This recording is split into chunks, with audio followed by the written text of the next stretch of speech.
بسم اللہ الرحمن الرحیم۔ السلام علیکم۔ مکتب غامدی کی ایک اور نشست میں خوش آمدید۔ 23 اعتراضات پر غامدی صاحب کے ساتھ گفتگو کی سیریز جاری ہے۔ آج اس سلسلے کی ہم 50ویں کے شروع کرنے جا رہے ہیں۔ پہلی وحی اور غار حرا کا موضوع زیر بحث ہے۔ اس موضوع پر غامدی صاحب کے افکار پر جو اعتراضات پیش کی جاتے ہیں، آج اس سلسلے کی 8ویں نشست ہے۔ غام صاحب بہت شکریہ آپ کے وقت کا۔ اگرچہ ہم گزشتہ 7 پروگرامز میں بہت تفصیل سے بخاری کی اس روایت پر آپ کے طالبانہ سوالات، اس کی سند کی تحلیل، ایک متوازی منفرد مختلف روایت سیرت ابن ہشام کی، غار حرا کے اندر کیا ہوا، سورہ الگ خواب کا واقعہ تھا، اس کے بعد پہلی وحی کون سی تھی، اور اسحاق مآب صلی اللہ علیہ وسلم پر جب یہ وحی آئی تو اس کا بیان قرآن مجید میں کیا ہے، بہت تفصیل سے آپ نے اپنے نقطہ نظر کو واضح کیا۔ جو سامنے کے نقطہ نظر پہ سوالات پیدا ہوتے ہیں اس کو رکھے، لیکن ہم نے خاتمہ یہاں کیا تھا کہ اس سب کے باوجود ایک بہت اہم، نازک اور بنیادی سوال باقی رہ جاتا ہے جس کا جواب آپ کے ذمہ ہے، اور وہ سوال یہ ہے کہ اللہ تعالیٰ نے وحی نازل کرنا شروع کی، پیغمبر کو اعتماد تھا، انہوں نے اس کو پرسیو کیا، تو اس کے بعد یہ فترہ وحی کیا ہے، کیوں وقفہ ہوا، کیوں یہ ہوا کہ رسالت مآب صلی اللہ علیہ وسلم سے اللہ کا جو وہ رابطہ تھا، جیسے بالعموم سمجھا جاتا ہے کہ وہ منقطع ہوا کچھ وقفے کے لیے، اس کی حکمت کیا تھی، فترہ وحی کیا ہے، یہ کیوں کی گئی؟ اس پہ شبہ نہیں کہ یہ بڑی اہم بحث ہے۔ اس کی وجہ یہ ہے کہ یہی فترہ ہے یا فترات ہیں جن کو لوگوں نے فتنے کا محل بنا لیا ہے۔ یہ ہم نے دیکھا کہ انہیں بنیاد بنا کر یہ بات کہی گئی کہ رسالت مآب صلی اللہ علیہ وسلم اس میں ایسے مایوس ہو جاتے تھے الیاذ باللہ کہ خودکشی کی کوشش کرتے تھے۔ بلاغات زہری میں جو افسانہ ہم نے پڑھا، اگر غور کیجئے تو اس کی بنیاد یہی تصور ہے کہ وحی میں کچھ فترات آتے رہے ہیں۔ سورہ والضحیٰ کی شان نزول اسی کو بیان کیا جاتا ہے، یعنی یہ بتایا جاتا ہے کہ رسول اللہ صلی اللہ علیہ وسلم پر وحی کا سلسلہ منقطع ہو گیا، ایک لمبی مدت کے لیے منقطع رہا۔ اس دوران میں رسول اللہ صلی اللہ علیہ وسلم کو یہ خیال پیدا ہونے لگا کہ آپ کو چھوڑ دیا گیا ہے، آپ سے منہ موڑ لیا گیا ہے۔ چنانچہ پھر اللہ تعالیٰ نے تسلی دی اور وہ صورتیں نازل ہوئیں جو سورہ والضحیٰ اور سورہ الم نشرح کے نام سے قرآن مجید میں موجود ہیں۔ فترۃ الوحی، اس میں پہلی بنیادی حقیقت سمجھنے کی یہ ہے کہ اللہ تعالیٰ جب کسی ہستی کو پیغمبری کے منصب پر فائز کرتا ہے، نبی بناتا ہے، رسول بناتا ہے اور اس کے ذمے ایک مشن سونپتا ہے، تو اس پر صرف کتاب ہی نازل نہیں ہوتی۔ قرآن مجید نے جہاں یہ بیان کیا ہے کہ پیغمبری کیا ہے اور پیغمبری کے ساتھ اگر کتاب ملتی ہے تو اس کی کیا حیثیت ہے، وہاں یہ واضح کر دیا ہے کہ پیغمبر تو اصل میں اللہ تعالیٰ کے فیصلے سے بنا دیے جاتے ہیں، ان سے رابطہ ہو جاتا ہے، ان کو ضروری ہدایات دے دی جاتی ہیں، ان کا مشن ان کے سپرد کر دیا جاتا ہے۔ اس کے ساتھ اللہ تعالیٰ کتاب نازل کرتے ہیں۔ وَأَنزَلَ مَعَهُمُ الْكِتَابَ، یعنی یوں نہیں ہے کہ پیغمبر پر وحی آتی ہے تو وہ کتاب ہوتی ہے اور کتاب کے سوا پیغمبر سے کوئی رابطہ نہیں ہوتا۔ ہم نے دیکھا کہ سیدنا موسیٰ علیہ السلام کو جب پہلی مرتبہ مخاطب کیا گیا تو اس میں اللہ تعالیٰ نے اپنا تعارف کرایا۔ ہم نے دیکھا کہ اس میں ان کو یہ بتایا گیا کہ ان کا انتخاب کیوں کیا گیا ہے، ان کو ضروری معجزات دیے گئے، اس کے ساتھ ضروری ہدایات بھی دی گئیں جن میں خاص طور پر نماز کی تاکید کی گئی، اور پھر یہ بھی بتایا گیا کہ فرعون کے پاس جانا ہے اور جانے کا باعث یہ ہے اور وہاں جا کر یہ ذمہ داری انجام دینی ہے۔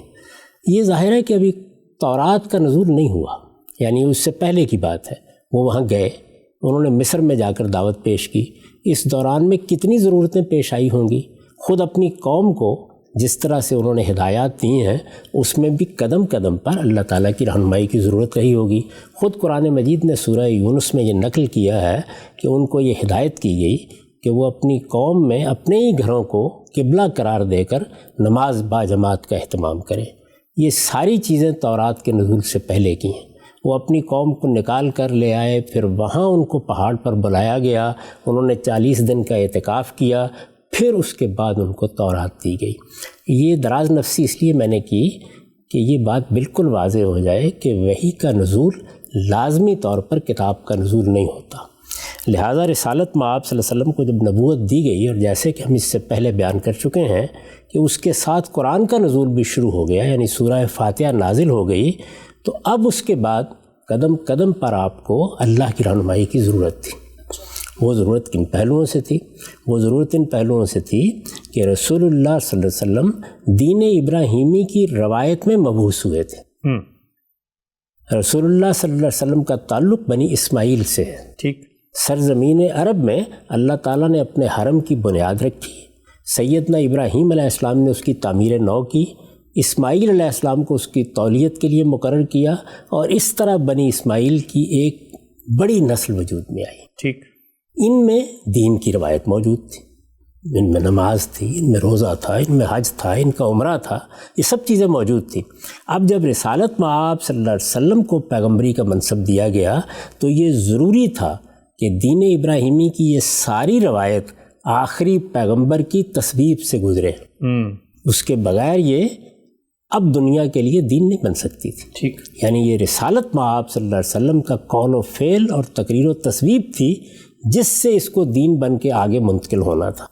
اس کی تجدید ہونی تھی تو رسالت مآب صلی اللہ علیہ وسلم نے کرنی تھی، اس میں کوئی ترمیم و اضافہ ہونا تھا تو رسالت مآب صلی اللہ علیہ وسلم نے کرنا تھا، اس میں اگر کوئی اصلاح مقصود تھی تو وہ رسالت مآب صلی اللہ علیہ وسلم کے ہاتھ ہی سے کی جانی تھی۔ ٹھیک۔ چنانچہ ان سب چیزوں کو ملحوظ رکھتے ہوئے آپ کو یہ چیزیں بتائی گئیں، سکھائی گئیں۔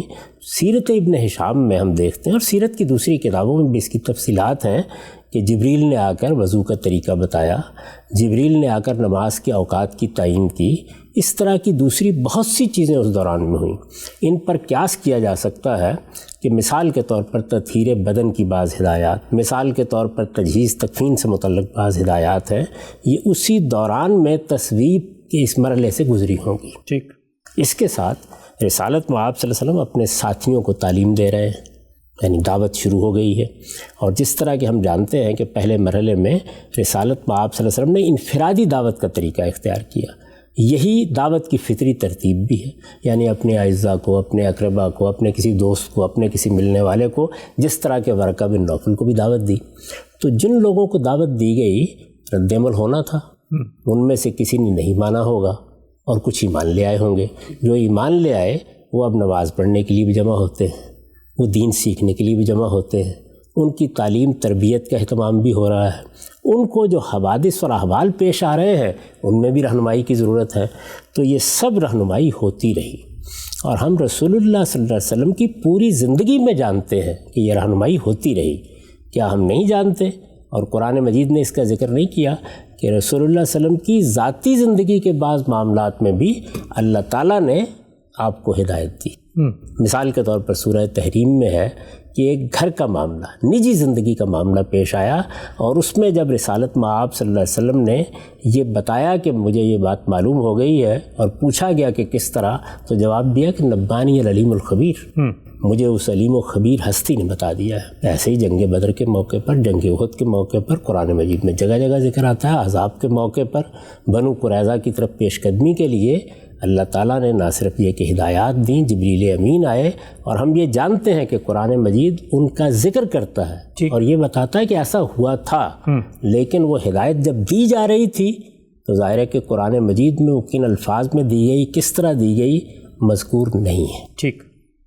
رسالت مآب صلی اللہ علیہ وسلم کے ساتھ جبریل کی جو غیر معمولی ملاقات ہوئی ہے، جس ملاقات کو حدیث جبریل سے تعبیر کیا جاتا ہے، جس میں اگر یہ کہا جائے تو غلط نہیں ہوگا کہ دین سے متعلق اہم ترین سوالات پوچھے گئے ہیں۔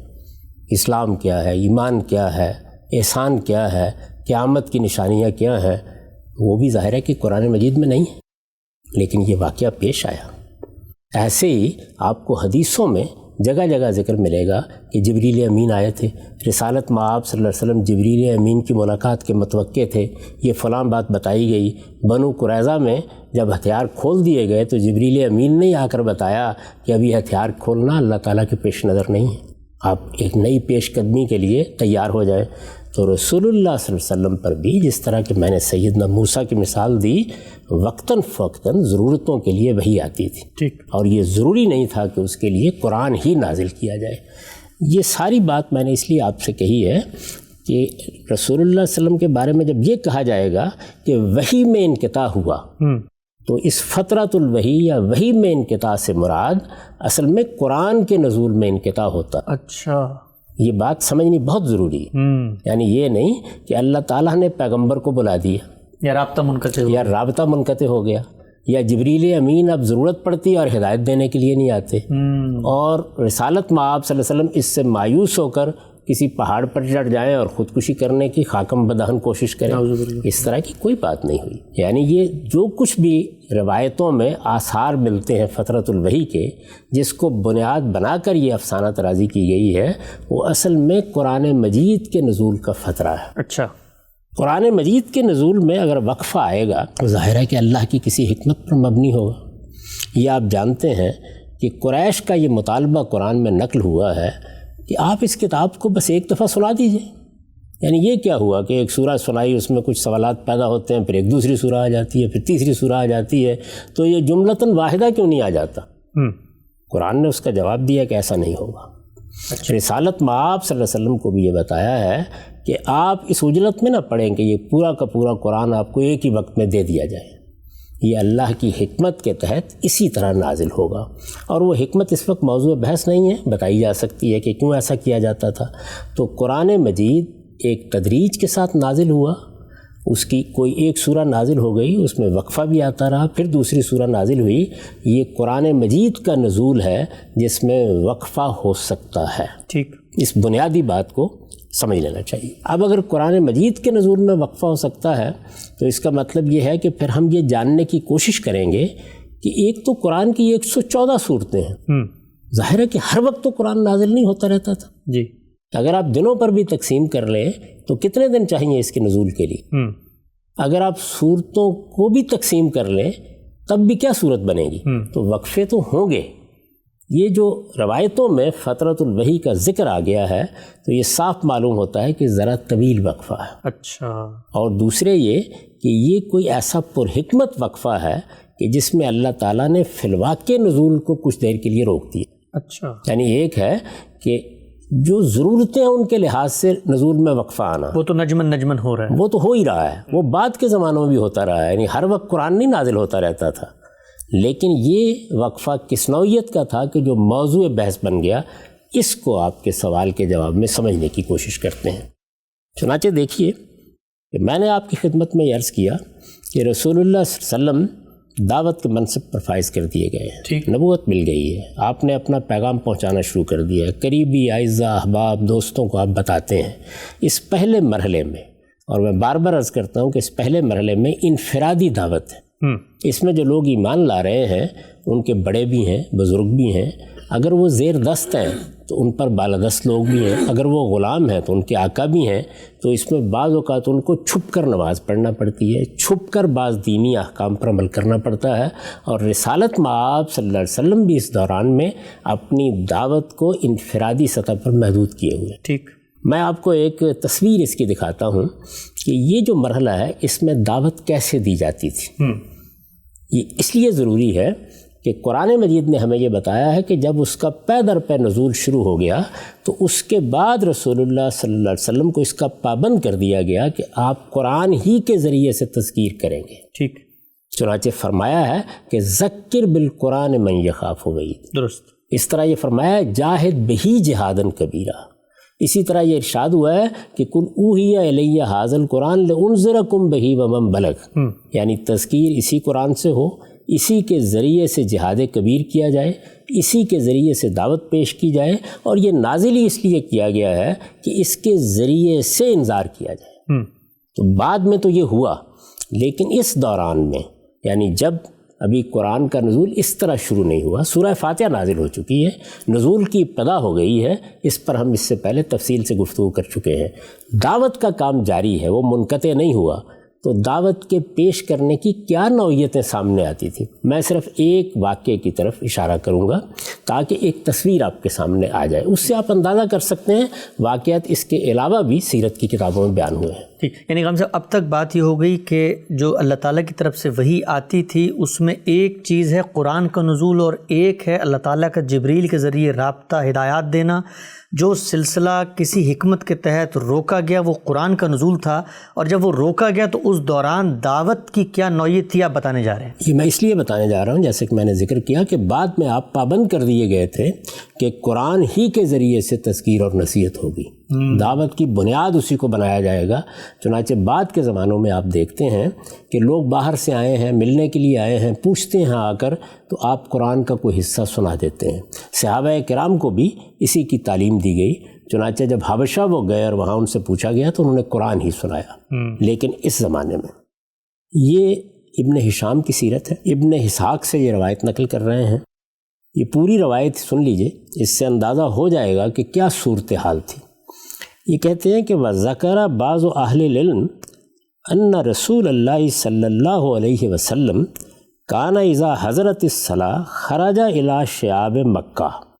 یعنی رسول اللہ صلی اللہ علیہ وسلم بعض اہل علم بیان کرتے ہیں کہ جب نماز کا وقت آتا تو مکے کی گھاٹیوں میں نکل جاتے تھے. ٹھیک، ظاہر ہے اس کی ضرورت اسی پہلو سے ہوگی کہ ابھی ان چیزوں کو زیادہ نمایاں کرنا مقصود نہیں. نماز آپ کے ساتھ دوسرے لوگوں نے بھی پڑھنی ہے، وہ نگاہ میں آ جائیں گے. چنانچہ یہ بیان ہے یہاں خرج الی شعاب مکہ و خرج معه علی ابن ابی طالب، اور رسالت میں آپ صلی اللہ علیہ وسلم کے ساتھ علی ابن ابی طالب بھی اسی طرح نماز کے لیے مکے کی گھاٹیوں کی طرف نکل جاتے تھے. اچھا، کیوں؟ مستخفین من ابیہ ابی طالب و من جمیع اعمامہ و سائر قومہ، اس لیے کہ اس وقت تک علی ابن ابی طالب کی یہ ضرورت تھی کہ وہ اپنے اسلام کو یا اس نئے دین کو اپنے باپ ابو طالب سے، اپنے دوسرے چچاؤں سے اور اپنی باقی قوم کے لوگوں سے چھپا کر رکھیں. ٹھیک، یہ اس وقت کی ضرورت تھی. یہ رسالت میں آپ صلی اللہ علیہ وسلم کی ضرورت نہیں تھی. نبی اپنی دعوت کو چھپا کر نہیں رکھتا. نبی صلی اللہ علیہ وسلم کی دعوت تو انفرادی سطح پر جاری تھی، لیکن یہ ایمان لانے والوں کی بہرحال ضرورت تھی. فیصلی عن الصلوات فیہا، اور پھر اس طرح مکے کی گھاٹیوں میں جا کر دونوں نماز پڑھتے تھے. فیضا امسیہ رجا، اور جب شام کا وقت ہونے کو ہوتا تو لوٹ آتے تھے. فمکث کذالک ما شاء اللہ ان یمکثا، یہی معاملہ رہا جب تک اللہ نے چاہا.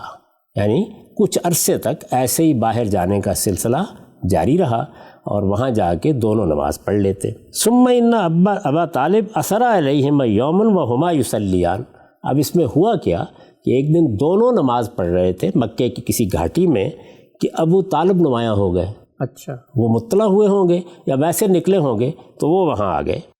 اب انہوں نے آ کے کیا کہا؟ فقال لرسول اللہ صلی اللہ علیہ وسلم، ابو طالب نے آ کر رسول اللہ صلی اللہ علیہ وسلم سے کہا، ابن اخی ما ھذا الدین الذی اراک تدین بہ، بھتیجے یہ کیا دین ہے، یہ جو میں دیکھ رہا ہوں جو دین تم نے اپنا لیا ہے یہ کیا دین ہے؟ ابن اخی ما ھذا الدین الذی اراک تدین بہ، قال اے امی ھذا دین اللہ. آپ نے فرمایا چچا جان یہ اللہ کا دین ہے. وہ دین و ملائکتہ ہی، اور اس کے فرشتوں کا دین ہے. وہ دین و رسول ہی، اور اس کے رسولوں کا دین ہے. وہ دین و ابینا ابراہیم، اور یہ ہمارے باپ ابراہیم کا دین ہے. آپ کو یاد آ گیا ہوگا کہ کم و بیش یہی لب و لہجہ ہے جو سیدنا یوسف نے زندہ کے ساتھیوں کے سامنے دعوت پیش کرتے ہوئے اختیار فرمایا ہے. اس میں خاص طور پر یہ حوالہ دیا گیا ہے کہ تم سب ابراہیم کی اولاد ہو، یہ ابراہیمی کا دین ہے، اصل دین یہی ہے، یہی ملت ہے جس کی دعوت کے لیے اللہ تعالیٰ نے مجھ کو مبعوث فرمایا ہے. او کما کان، یعنی جیسے انہوں نے ایک فقرہ نقل کیا، کہتے ہیں کہ ظاہر ہے کہ یہ ہم نے جو نقل کیا ہے تو اس طرح کی کچھ بات آپ نے ان کے سامنے رکھی. ہو سکتا ہے 10 فقرے بولے گئے ہوں لیکن راوی حضرات جو کچھ یاد رکھ سکتے وہ بیان کر دیتے ہیں. اس کے بعد آپ نے فرمایا باسن اللہ بہی رسول للعباد، یعنی یہ وہ دین ہے جس کے ساتھ اللہ نے مجھے بندوں کے لیے اپنا رسول بنا کر بھیجا ہے. ٹھیک، وانت امی حق من بذلت له النصیحہ ودعوتہ الی الہدی، اور چچا جان آپ سب سے زیادہ اس چیز کے حقدار ہیں کہ میں اپنی خیرخواہی آپ کے لیے صرف کر دوں اور آپ کو ہدایت کی دعوت دوں. وَحَقُّ مَنْ أَجَابَنِي إِلَيْهِ وَأَعَانَنِي عَلَيْهِ، اور اسی طرح آپ اس کے لیے بھی سب سے بڑھ کر احق ہیں کہ آپ میری اس دعوت کو قبول کریں اور اس کام میں میری مدد کریں۔ ٹھیک، اس سے اندازہ کیا جا سکتا ہے کہ اس وقت کس طرح کی گفتگو ہوتی تھی اور کس طریقے سے رسالت مآب صلی اللہ علیہ وسلم اور کس حوالے سے اپنا پیغام پیش کرتے تھے۔ یہ سلسلہ جاری رہا۔ اس دوران میں اللہ تعالیٰ نے سورہ فاتحہ کے بعد نزول وحی میں اپنی حکمت کے تحت ایک وقفہ رکھا۔ اچھا، میرے نزدیک یہ پہلا فترہ ہے، اور اس کے لیے خود قرآن مجید ہی کی روشنی میں استدلال کیا جا سکتا ہے۔ یعنی یہ بات تو آپ کو روایتوں میں مل جائے گی کہ فترات ہوئے، ایک سے زیادہ ہوئے، لیکن یہ پہلا فترہ ہے۔ میں عرض کر چکا ہوں کہ قرآن مجید روز نازل نہیں ہوتا تھا، فترات تو آخر تک ہوں گے، لیکن قابل ذکر فترات میں یہ پہلا فترہ ہے۔ یہ کیوں ہوا؟ اس کی حکمت کیا ہے؟ دیکھیے، قرآن مجید کے بارے میں عرض کر چکا کہ جب اس کے نزول کی ابتدا ہوئی تو سب سے پہلے سورہ نازل ہوئی سورہ فاتحہ۔ سورہ فاتحہ اپنے مضمون کے لحاظ سے کیا ہے؟ وہ ایک دعا ہے۔ کس چیز کی دعا ہے؟ بعثت محمدی کی دعا، اس کے بعد نزول قرآن کی دعا۔ یعنی رسالت مآب صلی اللہ علیہ وسلم کی زبان پر بھی یہ دعا جاری ہو گئی، صحابہ کی زبان پر بھی یہ دعا جاری ہو گئی، قرآن کا نزول ہو گیا، اور یہ طلب بھی پیدا ہو گئی کہ اب اللہ تعالیٰ یہ کتاب نازل کریں گے تو اس میں اور صورتیں بھی آئیں گی یا اور آیات بھی اتریں گی۔ اس موقع کے اوپر اس دعا میں کیا کہا جا رہا ہے؟ پروردگار ہمیں سیدھی راہ کی ہدایت بخش۔ تو ظاہر ہے کہ سیدھی راہ کی ہدایت کے لیے بھی طلب پیدا ہونی چاہیے، اور قرآن کے نزول کے لیے بھی طلب پیدا ہونی چاہیے۔ تو کچھ وقت ایسا گزرنا چاہیے کہ جس میں یہ طلب پیدا ہو۔ جب دعا سکھائی جائے گی تو جس طرح ہم دعا کرتے ہیں، اللہ تعالیٰ کے سامنے تضرع کے ساتھ عرضداشت پیش کرتے ہیں کہ پروردگار ہمیں یہ چیز عطا ہو، ہم پر یہ عنایت ہو، کچھ وقت گزرنا چاہیے نا۔ یعنی یہ دعا کرائی کیوں جا رہی ہے؟ اسی لیے تو کرائی جا رہی ہے کہ قرآن کی قدر و قیمت واضح ہو، ٹھیک، ہدایت کی قدر و قیمت واضح ہو۔ تو آپ ذرا تصور کیجئے کہ اس دوران میں حضور یہ دعا کرتے ہیں، صحابہ یہ دعا کرتے ہیں، ایک شدید خواہش پیدا ہوتی ہے کہ اب اس قرآن کا نزول شروع ہو، اللہ تعالیٰ نے جو کتاب دینے کا وعدہ کیا ہے وہ پوری کی پوری کتاب ملے۔ میں اس سے پہلے ابھی عرض کر چکا کہ بعد کے زمانوں میں آپ کو توجہ دلائی کہ آپ اس کو جلد پا لینے کے لیے بےتابی کا اظہار نہ کریں۔ اللہ اپنی حکمت کے تحت اس کو نجمن ہی نازل کرے گا۔ تو اس کا مطلب یہ ہے کہ شدید خواہش ہے۔ اور یہ قرآن مجید جب دعوت کا ذریعہ بن گیا، کیونکہ قرآن مجید باقی کتابوں کے مقابلے میں بہت منفرد ہے اس اعتبار سے کہ وہ صرف ہدایت کو بیان نہیں کرتا، اس کے ساتھ وہ انذار کی کتاب بھی ہے۔ یعنی رسول اللہ صلی اللہ علیہ وسلم کے لیے اس کو ذریعہ انذار بھی بنایا گیا ہے۔ تو بعد کے زمانوں میں اس کی طلب اس ضرورت کے لحاظ سے ہوگی، اس وقت دعا اور یہ بشارت کہ قرآن نازل ہوگا، تو اس کی سچی طلب پیدا کرنے کے لیے ایک وقفہ ہے۔ سبحان اللہ۔ یہ ہفتے کا تھا، یہ مہینے کا تھا، یہ چند مہینوں کا تھا، یہ تو تعین کے ساتھ نہیں بتایا جا سکتا، لیکن یہ پہلا فترہ ہے۔ اس فترے کے بعد قرآن مجید کا پھر باقاعدہ نزول شروع ہو گیا۔ ٹھیک، یہ اس پہلے فترے کے بارے میں۔ اس کے بعد ایک دوسرا بڑا فترہ بھی آیا ہے، اس پر بھی گفتگو کرنی ہے، اور مجھے یہ بتانا ہے کہ اس فترے کی وجہ کیا بنی، اس کے لیے قرآن مجید میں کیا استدلال ہے۔ لیکن اس کو سمجھ لینا چاہیے کہ اگر سورہ فاتحہ پہلی سورہ ہے، اور اگر سورہ فاتحہ کا مضمون یہی ہے، اور اگر سورہ فاتحہ قرآن کے نزول کی طلب پیدا کرنے کے لیے نازل کی گئی ہے، اور آج بھی جب ہم اس سورہ کو پڑھتے ہیں تو اصل میں یہ قرآن ہی سے ہمارا رشتہ جوڑتی ہے، اور اسی لیے ہماری نمازوں میں یہ ترتیب قائم کی گئی ہے کہ ہم پہلے فاتحہ پڑھتے ہیں، گویا اس میں دعا کرتے ہیں کہ اہدنا الصراط المستقیم، اور اس کے بعد قرآن کا ایک حصہ ملاتے ہیں تاکہ یہ تعلق ہمیشہ واضح رہے کہ یہ دعا ہے اور قرآن جواب دعا ہے۔ ٹھیک، ہم سب بہت ہی تفصیل سے آپ نے پہلو واضح کیا، اور یہ بہت اہم پہلو ہے کہ روایتوں میں جو تصور سامنے آ رہا تھا فترات کا، اس میں نعوذ باللہ صلی اللہ علیہ وسلم کے ایک مایوسی، ایک یاس کی کیفیت تھی، اور جیسا کہ روایتوں میں بیان ہوا ہے کہ وہ اللہ سے رابطے کے منتظر تھے لیکن وہاں سے رابطہ نہیں ہو رہا تھا. یہ پہلو تو آپ نے بڑی خوبی سے واضح کیا کہ وحی میں جب انقطاع کی بات کی جاتی ہے تو قرآن مجید میں ایک پرحکمت وقفے زیر بحث ہیں، نہ کہ اللہ کا رابطہ. سورہ فاتحہ کے بعد یہ فترہ کیوں آیا وہ بھی بات سمجھ میں آتی ہے کہ لوگ نمازوں میں سورہ فاتحہ پڑھ رہے ہیں. ابن ہشام سے اس کا منظرنامہ بھی سامنے آیا کہ رسول اللہ صلی اللہ علیہ وسلم کیسے انفرادی دعوت دے رہے ہیں. لیکن اس کے بعد ابھی جو آپ نے بات فرمائی کہ خود قرآن بتا دیتا ہے کہ پہلی سورہ فاتحہ کے بعد پھر کون سی صورتیں نازل ہوئیں. سورہ فاتحہ تو خود بتا رہی تھی کہ میں پہلی سورہ ہوں، یہ قرآن کیسے بتایا ہے کہ اس کے بعد کون سی صورتیں نازل ہوئیں؟ اللہ تعالیٰ نے اس قرآن مجید کو ایک غیر معمولی ترتیب دی ہے. یعنی یہ جب نازل ہوا تو آپ جانتے ہیں کہ 114 صورتیں جی، اور یہ صورتیں وقتاً فوقتاً نازل ہوتی رہیں. ان میں سے بہت سی صورتیں مکہ میں نازل ہوئیں، بہت سی صورتیں مدینہ میں نازل ہوئیں، لیکن اس کو ترتیب اس طرح نہیں دیا گیا جس طرح کہ یہ نازل ہوا ہے. یعنی اب قیامت تک کے لیے اس کی جو ترتیب اللہ تعالیٰ نے قائم کی ہے اور اللہ تعالیٰ ہی نے قائم کی ہے اور اسی کے مطابق عرضۂ اخیرہ کی قرات ہوئی ہے اور اسی کا وعدہ سورہ قیامہ میں کیا گیا تھا، اس میں قرآن مجید کو 7 ابواب میں تقسیم کر دیا گیا ہے. ٹھیک. اس میں جب ہم 7ویں باب کو، قرآن کے آخری باب کو پڑھتے ہیں تو اس میں خود 2 صورتیں سورہ مزمل اور سورہ مدثر وہ بتا دیتی ہیں کہ اس باب میں جو پہلے صورتیں آئی ہیں وہ قرآن مجید کے ابتدائی دور کی صورتیں. اچھا، یہ تو قرآن مجید کی ترتیب کا اشارہ ہوا. خود آپ جب ان صورتوں کو پڑھتے ہیں تو ان کے مضمون سے بھی یہی بات واضح ہوتی ہے. میں اس سے پہلے عرض کر چکا ہوں کہ سب سے بڑھ کر جو چیز ہماری رہنمائی کرتی ہے کہ کون سی سورہ کس زمانے میں نازل ہوئی، وہ اصل میں صورتوں کا مضمون ہی ہے. یعنی رسالت مآب صلی اللہ علیہ وسلم کی دعوت کے مراحل چونکہ آپ سے آپ ملحوظ ہو گئے ہیں صورتوں میں، تو مضامین سے بالکل درست اندازہ ہو جاتا ہے.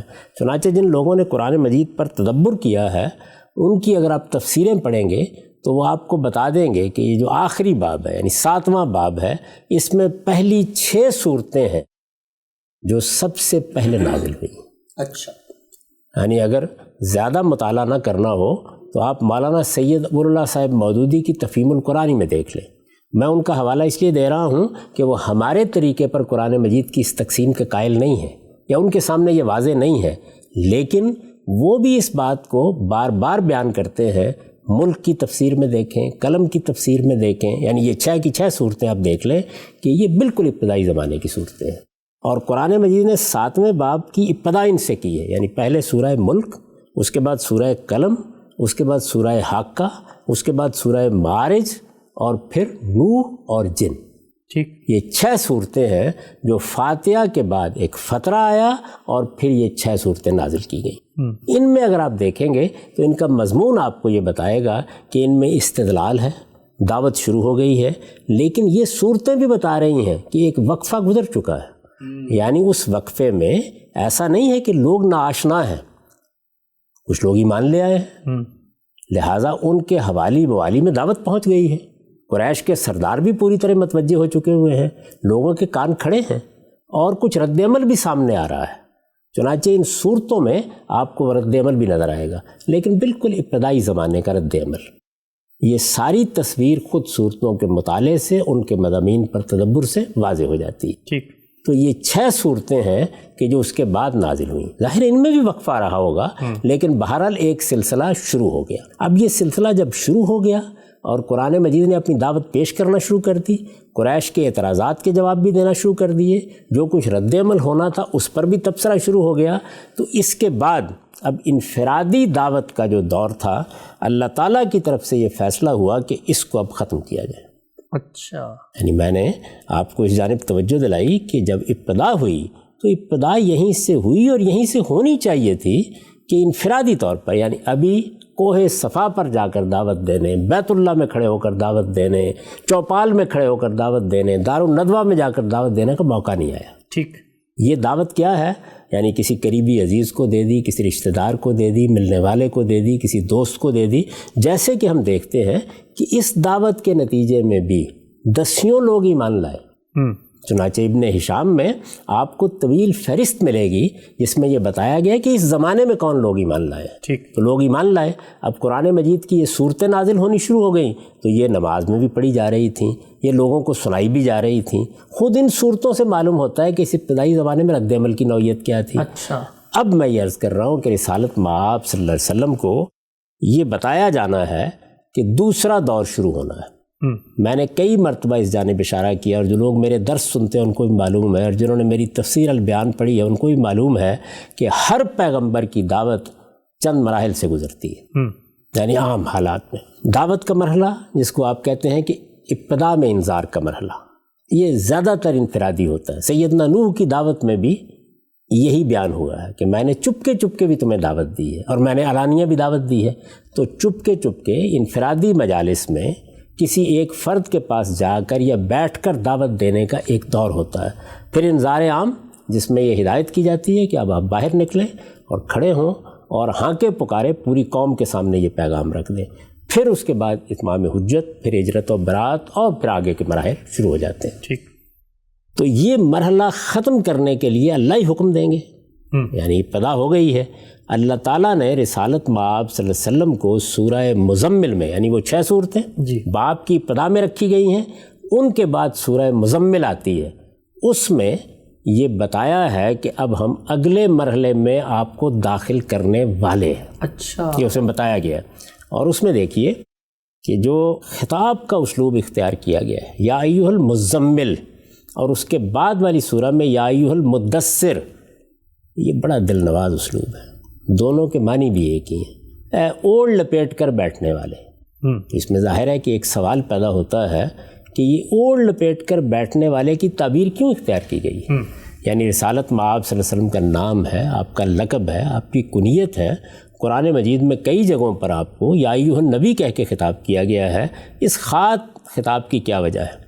یہ آپ انہی 6 صورتوں پر آپ تدبر کریں گے تو بالکل واضح ہو جائے گا کہ جیسے ہی یہ دعوت برپا ہوئی ہے تو ہر دائی کا ایک معاملہ یہ ہوتا ہے کہ وہ توقع کر رہا ہوتا ہے کہ رد عمل کیا ہوگا.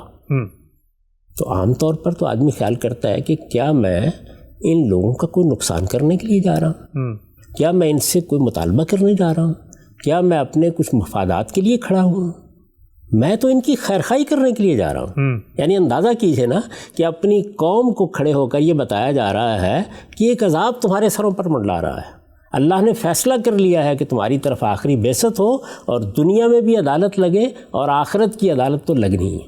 ٹھیک. یہ خیرخواہی کی بات ہے. آپ نے دیکھا کہ یہاں بھی رسالت مآب صلی اللہ علیہ وسلم نے نصیحت اور دعوت الی الہدیٰ کے الفاظ استعمال کیے ہیں, یعنی ہدایت اور نصیحت. اس کا رد عمل مخالفانہ کیوں ہونا چاہیے, یہ ابتدا میں سمجھ میں نہیں آتا. تو رسالت مآب صلی اللہ علیہ وسلم کی بھی سمجھ میں یہ بات نہیں آ رہی تھی کہ یہ میری قوم کے لوگ کیوں میری جان کے لاگو ہو گئے. یہ انہوں نے ورقہ بن نوفل کو بھی کہا تھا. جی آپ نے بالکل ٹھیک یاد دلایا. یعنی ورقہ بن نوفل نے بھی اصل میں قدیم انبیاء کی تاریخ کو سامنے رکھ کے یہ کہا تھا کہ یہ ہوگا آپ کے ساتھ, تکذیب کی جائے گی, جھٹلایا جائے گا, لڑنے کے لیے آمادہ ہو جائیں گے. اس وقت بھی آپ نے یہ کہا تھا کہ اچھا یہ سب ہوگا, یہ مجھے نکالیں گے, یہ مجھے نکال دیں گے. یعنی میں اس قوم کے شریف النفس انسان, یہ سب میری عزت کرتے ہیں, یہ سب میرے کردار سے واقف ہیں, یہ سب میری سیرت سے واقف ہیں, یہ کیوں مجھے نکالنے کے درپے ہو جائیں گے؟ یعنی کوئی میں ان کا نقصان تو کرنے جا نہیں رہا, میں دعوت دے رہا ہوں, میں نے کوئی تلوار نہیں ہاتھ میں پکڑ لی, میں کوئی جبر نہیں کر رہا, پیغام پہنچا رہا ہوں. لیکن رد عمل ہوا, اور شدید رد عمل ہوا, اور اس کو وہاں کی تہذیب اور وہاں کی اشرافیہ اور وہاں کے احوال کے مقابلے میں گویا ایک بغاوت سمجھا گیا. تو جب یہ رد عمل ہوا تو اس طرح کا رد عمل, غیر متوقع رد عمل جب ہوتا ہے تو آدمی پر ایک فکر مندی کی حالت طاری ہوتی ہے.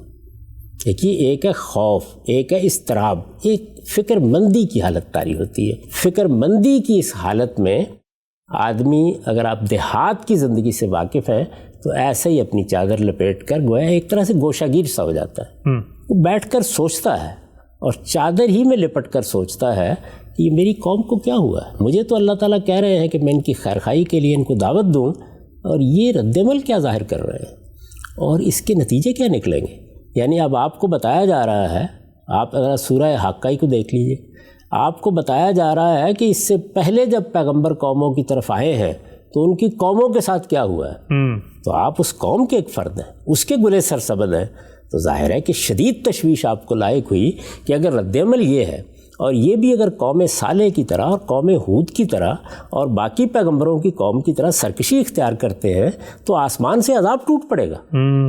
مجھے اللہ نے پیغمبری کے منصب پر فائز کیا ہے، تو پیغمبر کو تو یہ خوشی نہیں ہو سکتی کہ اس کی قوم پر عذاب ٹوٹ پڑے۔ ذرا طائف کے واقعات ہی پڑھ کر دیکھ لیجئے تو معلوم ہو جائے گا کہ پیغمبر تو سراسر رحمت، سراسر شفقت ہوتا ہے، تو آپ کو شدید تشویش ہوئی کہ میری قوم کا رد عمل کیا ہے، اس دعوت میں اب مشکلات کیا پیش آ جائیں گی۔ اس کا مطلب تو یہ ہے کہ آگے جو مراحل پیغمبروں کو پیش آئے ہیں وہ سب مراحل یہاں بھی ہوں گے۔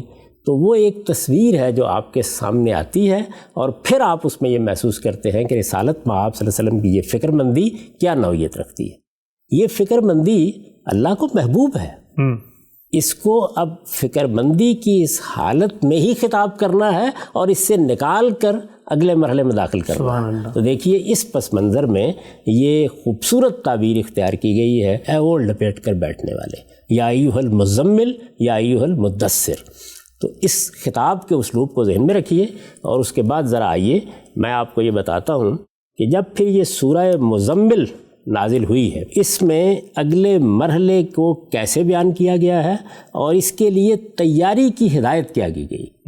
سورہ مزمل کی یہ کچھ ابتدائی آیات میں پڑھ رہا ہوں۔ بسم اللہ الرحمن الرحیم، یا ایھا المزمل قم اللیل الا قلیلا نصفہ و انقص منہ قلیلا او زد علیہ ورتل القرآن ترتیلا انا سنلقی علیک قولا ثقیلا ان ناشئۃ اللیل ہی اشد وطئا واقوم قیلا ان لک فی النہار سبحا طویلا واذکر اسم ربک وتبتل الیہ تبتیلا رب المشرق والمغرب لا الہ الا ہو فاتخذہ وکیلا واصبر علی ما یقولون واہجرہم حجرا جمیلا۔ یہ ابتدائی آیات ہیں چند، باقی پوری سورہ بھی پڑھیے، ایک بڑی ہی غیر معمولی تصویر سامنے آتی ہے۔ اس میں نے پہلے عرض کیا کہ لفظ مزمل سے خطاب کیا گیا ہے، اس پر میں نے لکھا ہے اصل میں لفظ مزمل آیا ہے، یہ دراصل متزمل ہے، عربی قاعدے کے مطابق حرف ز میں مدغم ہو گئی ہے۔ ٹھیک، یہی تصرف اگلی سورہ کے لفظ مدثر میں بھی ہوا ہے۔ یہ اس حالت کی تصویر ہے، یعنی یہ تو طالب علموں کے لیے چند چیزوں کی طرف اشارہ تھا، یہ اس حالت کی تصویر ہے جو اپنی دعوت کے جواب میں قوم کا رد عمل دیکھ کر اس زمانے میں آپ پر طاری رہتی تھی۔ اچھا، قرآن مجید میں بڑی خوبصورت تصویریں ہیں اس کی کہ آدمی پر جب ایک کیفیت طاری ہوتی ہے تو اس کا ظہور اس کی چال میں، اس کی گفتگو میں، اس کی بات چیت میں کیسے ہوتا ہے۔ اندر اگر تکبر ہے تو باہر کیا آئے گا، اندر اگر فروتنی ہے اور تضرع ہے اور خشوع ہے تو باہر کیا آئے گا۔ تو یہاں کیا ہے، رسالت مآب صلی اللہ علیہ وسلم کی وہ فکر مندی، وہ باہر کیسے آئی ہے، وہ ایک چادر میں لپٹنے کی صورت اختیار کر گئی، لپٹ کر بیٹھنے کی، جو اپنی دعوت کے جواب میں قوم کا رد عمل دیکھ کر اس زمانے میں آپ پر طاری رہتی تھی۔ اس طرح کی ذہنی کیفیت میں آدمی کو سب سے بڑی غمگسار اپنی چادر ہی محسوس ہوتی ہے، چنانچہ وہ اسے ہی لپیٹ کر اٹھتا، اسی میں لپٹ کر چلتا اور اسی میں چھپ کر اپنے ماحول سے کنارہ کش اور اپنے باطن میں غوطہ زن ہو جاتا ہے۔ استاذ امام لکھتے ہیں یہ حالت بالعموم ایسے شخص کی ہوتی ہے جو سامنے کے حالات سے فکر مند اور گرد و پیش کے لوگوں کے رویے سے بد دل ہو۔ اچھا، حضرت صلی اللہ علیہ وسلم لوگوں کو ایک ایسے عذاب سے ڈرا رہے تھے جو ان کے سروں پر منڈلا رہا تھا، لیکن لوگوں کی بیگانگی اور بیزاری کا یہ حال تھا کہ بات سننا تو درکنار، الٹے منہ نوچنے کو دوڑتے اور آپ کی بے قراری و ہمدردی کو خبط و جنون قرار دیتے۔ یعنی یہ رد عمل ہے جو سامنے آ گیا ہے۔ ایسے حالات میں آپ کا متفکر و مغموم رہنا ایک امر فطری تھا، اور فکر و غم کی حالت میں آدمی کی چادر اس کی بہترین غمگسار ہوتی ہے، وہ اس میں لپٹ کر جب چاہتا ہے خلق سے منقطع اور خالق سے متصل ہو جاتا ہے۔ یعنی گویا جیسے تبتل اختیار کیا جاتا ہے، جیسے آپ گوشہ گیر ہوتے ہیں، جیسے خلوت میں چلے جاتے ہیں، تو اگر آپ اٹھ کر خلوت میں نہیں جا رہے تو اس کی ایک صورت کیا ہوتی ہے۔ دیہاتی زندگی میں اس کے بڑے خوبصورت نمونے سامنے آتے ہیں۔ آپ اپنی چادر ہی لپیٹ کر ایک گوشے میں بیٹھ جاتے ہیں، خلق سے منقطع اور خالق سے متصل ہو جاتا ہے۔ اب اللہ تعالیٰ سے سرگوشیاں ہو رہی ہیں۔ یہ امر یہاں ملحوظ رہے کہ چادر اہل عرب کے لباس کا ایک نہایت اہم جز بھی تھی، اور آن حضرت صلی اللہ علیہ وسلم اپنے ساتھ چادر رکھتے بھی تھے۔ اچھا، یہ اس خطاب کو سمجھنا ضروری ہے، اس لیے کہ ہمارے ہاں اس طرح کی چیزوں پر زیادہ توجہ نہیں دی جاتی۔ تو یہ خطاب ہے جس کے ساتھ فرمایا اللہ کے نام سے جو سراسر رحمت ہے، جس کی شفقت ابدی ہے، اے اوڑھ لپیٹ کر بیٹھنے والے، رات کو کھڑے رہو مگر تھوڑا۔ اب ذرا اندازہ کیجئے کہ دوسرے مرحلے میں آگے پتہ چل جائے گا، داخل ہونے کی ہدایت ہونے والی ہے، اور تیاری کیا ہے؟ رات کو خدا کے سامنے کھڑے ہونا، تہجد کی نماز۔ یہ تہجد کی نماز جو رسالت مآب صلی اللہ علیہ وسلم پر 5 نمازوں کے علاوہ لازم کی گئی، وہ اصل میں اسی مقصد کے لیے لازم کی۔ اچھا، اور اس کا حکم بھی اسی سورہ مزمل میں پہلے بیان ہوا، بعد میں اسی کی تاکید ہے جو سورہ بنی اسرائیل میں ہم کو ملتی ہے، جس میں یہ فرمایا گیا ہے کہ آپ تہجد کا اہتمام بھی کیا کریں، نافلۃ لک، یہ آپ کے لیے ایک زائد نماز ہے۔ اے اوڑھ لپیٹ کر بیٹھنے والے، رات کو کھڑے رہو مگر تھوڑا، آدھی رات یا اس سے کچھ کم کر لو یا اس پر کچھ بڑھا دو، اور اپنی اس نماز میں قرآن کو ٹھہر ٹھہر کر پڑھو، یعنی جتنا قرآن نازل ہو گیا ہے، ورتل القرآن ترتیلا، اپنی اس نماز میں قرآن کو ٹھہر ٹھہر کر پڑھو، اس لیے کہ ان قریب ایک بھاری بات کا بوجھ ہم تم پر ڈال دیں گے۔ اچھا، یعنی یہ دیکھیے کہ پہلے 6 صورتیں آئیں، ان 6 صورتوں میں دعوت پیش کی گئی، رد عمل بھی سامنے آ گیا۔ اب دوسرے مرحلے میں لے جانے کے لیے اللہ تعالیٰ کہتے ہیں کہ تہجد کا اہتمام کریں، اس میں ٹھہر ٹھہر کر قرآن پڑھیں، اور وجہ یہ بتا رہے ہیں اس لیے کہ ان قریب ایک بھاری بات کا بوجھ ہم تم پر ڈال دیں گے۔ اس پر میں نے لکھا ہے یعنی اپنی قوم کو انذار عام کا بوجھ، یعنی اب گویا حرم میں جا کر دعوت پیش کرنی ہوگی، صفا پر جا کر دعوت پیش کرنی ہوگی، چوپال میں جا کر دعوت پیش کرنی ہوگی، اب علانیہ یہ سب کچھ ہوگا، اب انفرادی دعوت کا دور گزر گیا۔ ان قریب ایک بھاری بات کا بوجھ ہم تم پر ڈال دیں گے، اور یہ بھاری بات کیوں کہا ہے؟ یعنی ویسے تو اگر آپ بعدی نظر میں بھی دیکھیں تو آپ اطمینان سے ایک دوست کو، ایک قریبی ساتھی کو، ایک رشتہ دار کو بات بیان کر رہے ہیں تو اس میں نسبتاً آسانی ہے۔ جب آپ کسی قوم کو، اور قوم بھی وہ کہ جس کے لیڈر یہ رد عمل ظاہر کر رہے ہوں، جا کر اس کے چوپال میں، دارالندوہ میں، مجلس میں فلاں اور فلاں جگہ دعوت پیش کریں گے تو یہ بھاری بات ہے، لیکن ایک اور پہلو بھی ہے۔ اسے بھاری بات کے بوجھ سے اس لیے تعبیر کیا ہے کہ اسی انذار عام سے بعد میں ہجرت و برات اور جہاد و قتال کے وہ مراحل سامنے آئے جن کی شدت سے حضور صلی اللہ علیہ وسلم اور آپ کے صحابہ کی سیرت و سوانے کا ہر طالب علم واقف ہے۔ اچھا، یعنی یہ نظر آ رہا تھا کہ اب قوم کا رد عمل ہوگا تو آگے ہونا کیا ہے، چھوڑنا ہوگا قوم کو، نکلنا پڑے گا اس میں سے، جیسے کہ پیغمبر نکلتے رہے ہیں۔ یعنی یہ کوئی نئی بات نہیں تھی۔ اگر یہ قوم آگے بڑھ کے قوم یونس کی طرح قبول کر لیتی تو کیا کہنے تھے، لیکن ایسا نہیں ہوا۔ تو فرمایا کہ ان قریب ایک بھاری بات کا بوجھ ہم تم پر ڈال دیں گے۔ رات کا یہ اٹھنا در حقیقت دل کی جمعیت اور بات کی درستی کے لیے بہت موزوں ہے، اس لیے کہ دن میں تو اس کام کی وجہ سے تمہیں بہت مصروفیت رہے گی، اس کام کی وجہ سے یعنی یہ دعوت کا کام جو تم کر رہے ہو، لہٰذا اس وقت پڑھو اور اپنے رب کے نام کا ذکر کرو، اور رات کی اس تنہائی میں سب سے ٹوٹ کر اسی کے ہو رہو، وہ مشرق و مغرب کا مالک ہے، اس کے سوا کوئی الہ نہیں، اس لیے اسی کو اپنا کارساز بناؤ، یہ جو کچھ کہتے ہیں اس پر صبر کرو، ان سے نہایت بھلے طریقے سے صرف نظر کرو۔ سبحان اللہ۔ تو یہ گویا رسالت مآب صلی اللہ علیہ وسلم کو ہدایت دی گئی کہ آپ اپنے آپ کو تیار کریں، اور تیاری کے لیے نماز تہجد کا اہتمام کریں، قرآن کو ٹھہر ٹھہر کر پڑھیں، اس کے بعد ایک بھاری بات کا بوجھ آپ پر ڈال دیا جائے گا۔ اب یہ الفاظ خود بتا رہے ہیں کہ جب آپ یہ کہتے ہیں کہ ایک بڑا معرکہ پیش آنے والا ہے، ایک اگلی منزل درپیش ہے، اس کے لیے تیاری کریں، تو یہ کہنے کہ اگلے دن بوجھ ڈال دیں گے، وقفہ ہونا چاہیے۔ ایسے ہی ہونا چاہیے نا۔ جس طرح ہم نے سورہ فاتحہ پر جب غور کیا تو معلوم ہوا کہ اس کا دعا ہونا یہ تقاضا کرتا ہے کہ اس میں اور جواب دعا میں ایک وقفہ آئے، تاکہ پتہ چلے لوگ کیسے طلب کر رہے ہیں جواب۔ یعنی لوگوں کے اندر خواہش پیدا ہوئی، طلب پیدا ہوئی، پھر ظاہر ہے جب طلب پیدا ہوتی ہے تو اس چیز کی قدر و قیمت کا احساس ہوتا ہے، اور اللہ تعالیٰ ایک بڑی نعمت دینے والے ہیں۔ یعنی اس سے بڑی نعمت کیا ہے قرآن مجید سے؟ آج بھی اگر آپ مجھ سے پوچھیں تو میں کہوں گا کہ انسان کو اگر حقیقت کی طلب ہو تو سب سے بڑی نعمت اس زمین پر اس کے لیے اللہ کی کتاب قرآن مجید ہے۔ اچھا، اس وقت جب اس کے نزول کی ابتدا ہو رہی تھی، اندازہ ہی کیا جا سکتا ہے، تو سورہ فاتحہ جس طرح اپنے مضمون کے لحاظ سے بتاتی ہے کہ اس کے بعد ایک وقفہ ہونا چاہیے، ایک فترہ آنا چاہیے، اور ظاہر ہے میں نے عرض کیا کہ ہم یہ متعین طور پر تو نہیں بتا سکتے کہ وہ کتنے دنوں کا، کتنے ہفتوں کا، کتنے مہینوں کا فترہ تھا، لیکن آنا چاہیے۔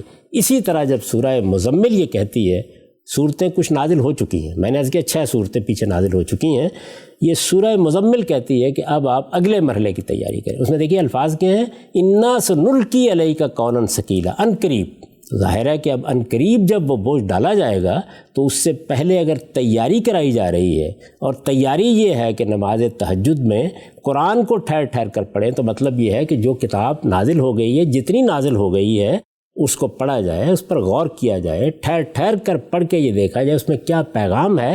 اس میں تصویر ہے اگر 6 صورتوں کو آپ پڑھیں پیچھے کہ ہونے کیا والا ہے، تو یہ وہ جگہ ہے کہ جس پر اللہ تعالیٰ نے پھر فرمایا کہ اب آپ تیاری کریں، تو تیاری کا حکم بتا رہا ہے کہ اس کے بعد ایک فترہ ہونا چاہیے۔